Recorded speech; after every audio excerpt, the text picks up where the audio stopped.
क्या वजह थी कि एक रिटायर्ड फौजी ने दोबारा स्नाइपर राइफल उठा ली, मगर इस बार उसका निशाना 3 गुंडे थे। लेकिन सीधे सिर में गोली मार देना उन दरिंदों के लिए बहुत आसान सजा होती, इसलिए फौजी ने राइफल का रुख बदल दिया। उसने गुंडे की टांगों के बीच रखी बोतल को निशाना बनाया। फौजी ने ट्रिगर दबाया। अगले ही पल गुंडा अपनी मर्दानगी खो बैठा और दर्द से चीखने लगा। फौजी ने राइफल अलमारी में छिपा दी, टोपी पहनी, कोट ओढ़ा और जमीन पर गिरा हुआ खोखा उठा लिया। वहां से चला गया, एक सुनसान जगह पर जाकर खोखा फेंक दिया। जल्द ही एम्बुलेंस आ गई। गुंडे की हालत देखकर साफ जाहिर था कि वह बुरी तरह घायल हो चुका है, मगर फौजी ने ऐसा क्यों किया? ये सब अपनी पोती का बदला लेने के लिए था। कुछ दिन पहले उन्हीं 3 आदमियों ने उसकी पोती के साथ सामूहिक अत्याचार किया था। यह जुल्म रात तक चलता रहा और जब वे दरिंदे थक गए तो उसे छोड़ दिया। उनमें से एक पुलिस चीफ का बेटा था और चीफ ने अपने ओहदे का फायदा उठाकर सारे सबूत मिटा दिए। यूं तीनों मुजरिम सजा से बच निकले। ये खबर सुनकर लड़की टूट गई। अगले दिन फौजी ने अपने तमाम मेडल पहनकर स्थानीय प्रोसिक्यूटर से इंसाफ मांगा, लेकिन वह पहले ही रिश्वत ले चुका था। उसने फौजी की बात सुनने से भी इनकार कर दिया। गुस्से में फौजी घर लौटा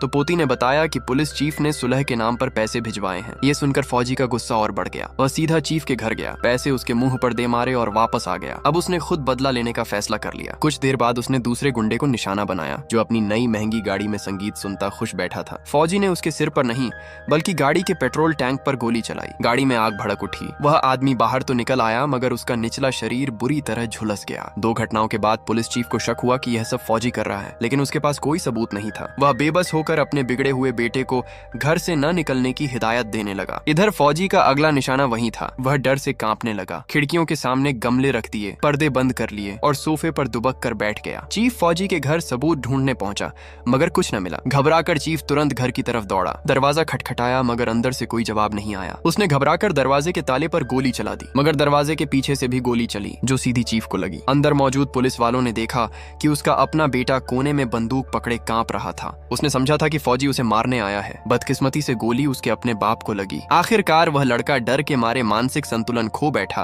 और पागल खाने पहुंच गया। फौजी ने यूं अपनी पोती का बदला ले लिया। अब सवाल ये है, क्या आपके ख्याल में फौजी का यह कदम इंसाफ था?